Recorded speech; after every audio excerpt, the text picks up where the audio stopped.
بسم اللہ الرحمن الرحیم۔ حضرت حارث بن ہشام رضی اللہ تعالیٰ عنہ کے اسلام لانے کا قصہ۔ حضرت عبداللہ بن اکرمہ فرماتے ہیں کہ فتح مکہ کے دن حارث بن ہشام اور عبداللہ بن ابی ربیعہ حضرت ام ہانی بنت ابی طالب رضی اللہ عنہ کے پاس آئے۔ ان دونوں نے ان سے پناہ مانگی اور یوں کہا، ہم تمہاری پناہ میں آنا چاہتے ہیں۔ حضرت ام ہانی نے ان دونوں کو پناہ دے دی۔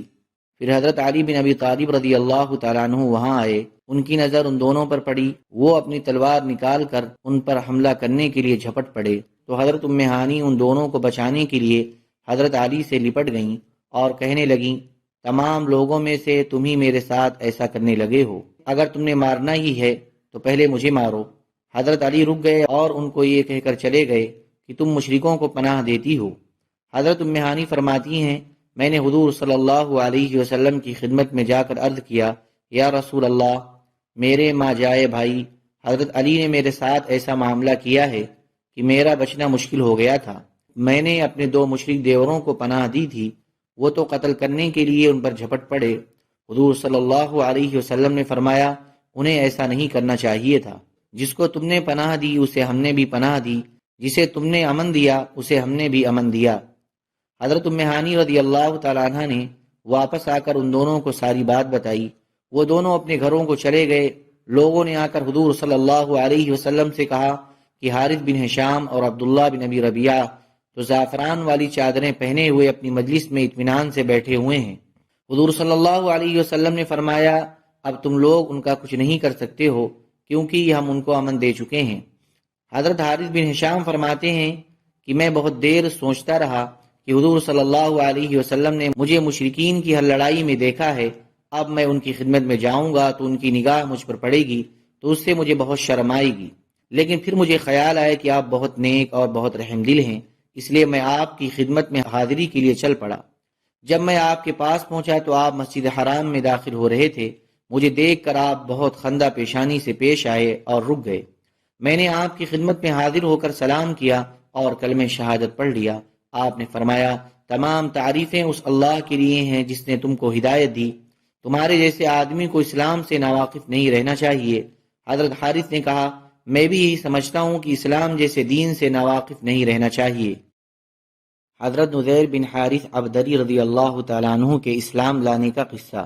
حضرت محمد بن شرحبیل عبدری کہتے ہیں کہ حضرت نذیر بن حارث رضی اللہ تعالیٰ عنہ لوگوں میں بڑے عالم تھے اور کہا کرتے تھے کہ تمام تعریفیں اس اللہ کے لیے ہیں جس نے ہمیں اسلام کی دولت سے نوازا اور محمد صلی اللہ علیہ وسلم کو بھیج کر ہم پر احسان فرمایا، اور ہم اس دین پر نہیں مرے جس پر ہمارے آبا و اجداد مرے۔ میں حضور صلی اللہ علیہ وسلم کے خلاف قریش کے ساتھ ہر راستے پر کوشش کرتا رہا، یہاں تک کہ مکہ فتح ہو گیا اور آپ حنین تشریف لے گئے، ہم بھی آپ کے ساتھ گئے۔ ہمارا ارادہ یہ تھا کہ اگر حضور صلی اللہ علیہ وسلم کو شکست ہوئی تو ہم آپ کے خلاف آپ کے دشمنوں کی مدد کریں گے، لیکن یہ ہمارے لیے ممکن نہ ہو سکا۔ جب آپ جعرانہ پہنچے تو میں اپنے اسی ارادے پر تھا کہ اچانک حضور صلی اللہ علیہ وسلم سے میری ملاقات ہوئی۔ آپ بڑے خوش تھے۔ آپ نے فرمایا، نذیر؟ میں نے کہا، جی حاضر ہوں۔ آپ نے فرمایا، تم نے غزوہ حنین کے دن جو کچھ کرنے کا سوچا تھا یہ اس سے بہتر ہے۔ میں لپک کر آپ کے ذرا اور قریب ہوا۔ آپ نے فرمایا، اب تمہارے لیے اس بات کا وقت آ گیا ہے کہ تم اپنے دین کے بارے میں غور کرو۔ میں نے کہا، میں اس بارے میں پہلے سے سوچ رہا ہوں۔ آپ نے فرمایا، اے اللہ اس کو ثابت قدمی میں ترقی نصیب فرما۔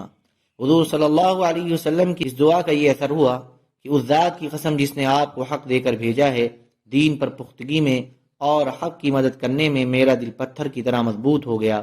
پھر میں اپنے گھر واپس آیا تو وہاں اچانک میرے پاس بنو دعل کا ایک آدمی آ کر کہنے لگا، اے ابو الحارث، حضور صلی اللہ علیہ وسلم نے تمہیں 100 اونٹ دینے کا حکم دیا ہے، مجھے ان میں سے کچھ اونٹ دے دو کیونکہ مجھ پر بہت زیادہ قرضہ ہے۔ پہلے تو میرا ارادہ ہوا کہ یہ اونٹ نہ لوں، اور میں نے کہا کہ حضور صلی اللہ علیہ وسلم صرف میری تعریف قلب کے لیے دے رہے ہیں، میں اسلام کے لیے رشوت نہیں لینا چاہتا ہوں۔ پھر میں نے سوچا کہ نہ تو ان اونٹوں کی میرے دل میں طلب تھی اور نہ میں نے حضور صلی اللہ علیہ وسلم سے مانگے، حضور صلی اللہ علیہ وسلم خود ہی دے رہے ہیں، اس لیے میں نے وہ اونٹ لے لیے اور ان میں سے دوری کو 10 اونٹ دے دیے۔ سبحان ربک رب العزت عما یصفون وسلام علی المرسلین والحمد للہ رب العالمین۔